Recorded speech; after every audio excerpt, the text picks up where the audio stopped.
ই news ৭১ Facebook page থেকে স্বাগতম আপনাদেরকে। আমি রয়েছি সাভারের আশুলিয়ার ঠিক আশুলিয়া থানার মেইন ফটকের সামনে। আপনারা জানেন গতকাল থেকে একটা ভিডিও কন্টেন্ট প্রচুর ভাইরাল টপ অফ কান্ট্রিতে পরিণত হয়েছে এবং যেই জায়গাটিকে ঘিরে সেই জায়গাটি হচ্ছে ঠিক এই স্থানটি। আমরা দেখেছি ৫ই আগস্টের যে ভিডিওটি ছিল সেই জায়গাটি হচ্ছে আপনার এই একটা পাটাতন ভ্যানের উপর যেভাবে হচ্ছে লাশ আসলে থানা পুলিশ যেভাবে হচ্ছে গরুর চামড়ার মতো তারা হচ্ছে তুলছে, এটা ঠিক সেই জায়গাটি। এবং আমরা কিভাবে আইডেন্টিফাই করলাম এটা সেই জায়গা, আপনাকে আমি যদি একটু দেখাতে চাই। এই সেই পোস্টার, এই সেই দেওয়ালে লাগানো পোস্টার, মোহাম্মদ আবুল হোসেন ৭ নং ওয়ার্ডের মেম্বার পদ প্রার্থী, যার পোস্টার দেখে আমরা পেয়েছি যে এইটাই হচ্ছে সেই জায়গাটি। এই যে স্বনির্ভর ধামসোনা ইউনিয়ন ৭ নং ওয়ার্ড, এই হচ্ছে ৭ নং ওয়ার্ড এবং আবুল হোসেন মুন্সি হচ্ছে এই পোস্টারটি। আর উপরে যে গাছটি রয়েছে ভিডিওতে দেখা গেছে গাছের কিছু অংশ বিশেষ ভিডিওতে আমরা দেখেছি। আমরা যদি একটু থানা দেখাতে চাই, ঠিক এই থানাটি হচ্ছে ঠিক পশ্চিম পাশে এটা হচ্ছে থানা বিল্ডিংটা রয়েছে, এই সেই থানা বিল্ডিং এবং যে বালুর স্তূপটা ছিল এই ঠিক এখানেই হচ্ছে আশুলিয়া থানা পুলিশ বালুর স্তূপ বস্তায় বস্তায় রেখে, যেখানে নাকি এক প্রকার যুদ্ধের জন্য মানুষ সাধারণ মানুষ ছাত্র বলেন যাদের বুকে গুলি চালিয়েছে, ঠিক এই জায়গাটা থেকে তারা হচ্ছে আপনার ডাইনে যদি আমি দেখাতে চাই গলিটা, এই গলি থেকে তারপরে এই গলি থেকে এখান থেকে তারা এই ধ্বংসলীলা কিন্তু চালিয়েছেন। আমরা কথা বলবো এখানকার এই যে আইডেন্টিফাই করলো এই জায়গাটা। আমি আরেকটু জানিয়ে দিতে চাই, ঢাকা জেলা উত্তর ডিবির যে তদন্ত আরাফাত হোসেন সাহেব রয়েছেন, তাকে কিন্তু আমরা দেখেছি যে তিনি কিভাবে লাশগুলো হচ্ছে সেই ভ্যানের উপর কিন্তু তুলছেন।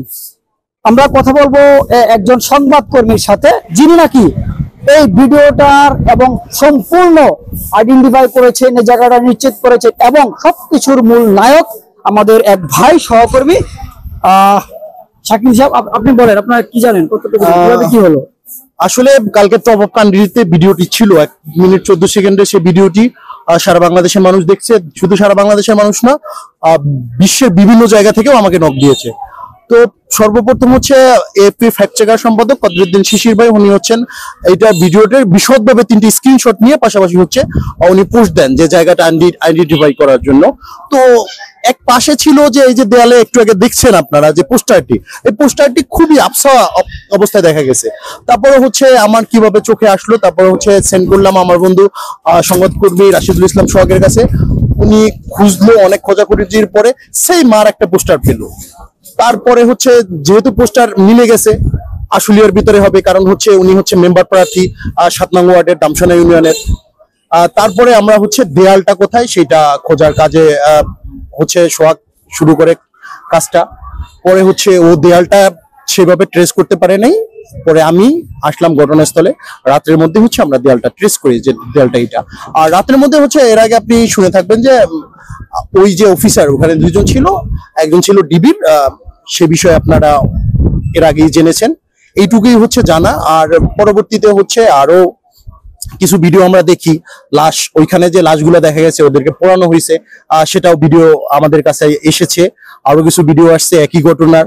তো বিষয়টা খুবই মর্মান্তিক, যেটা দেখে হচ্ছে সারা বিশ্ব, শুধু বাংলাদেশ না, সবার অন্তরে খুব কষ্ট বয়ে গেছে। তো এইরকম মর্মান্তিক দৃশ্য দেখার পরে এইটুকুই আমার কাছে ছিল।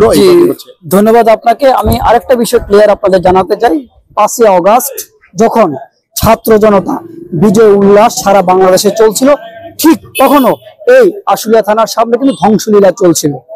ছাত্র বলেন, জনতা বলেন, সাধারণ মানুষ বলেন, সবার বুকের উপর কিন্তু নির্দয়ভাবে গুলি চালাচ্ছিল এই থানা পুলিশ এবং তাদের সাথে ছিল সরকার দিল যে ক্যাডার, সশস্ত্র বাহিনী ক্যাডার ছিল, তারা কিন্তু অস্ত্রশস্ত্র নিয়ে তাদের সঙ্গেই ছিলেন।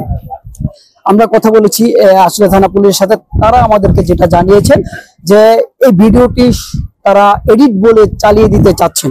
এখন এই আইডেন্টিফাইটা করবে হচ্ছে দর্শক, ভিডিওটা কি আসলেই কোনো এডিট নাকি।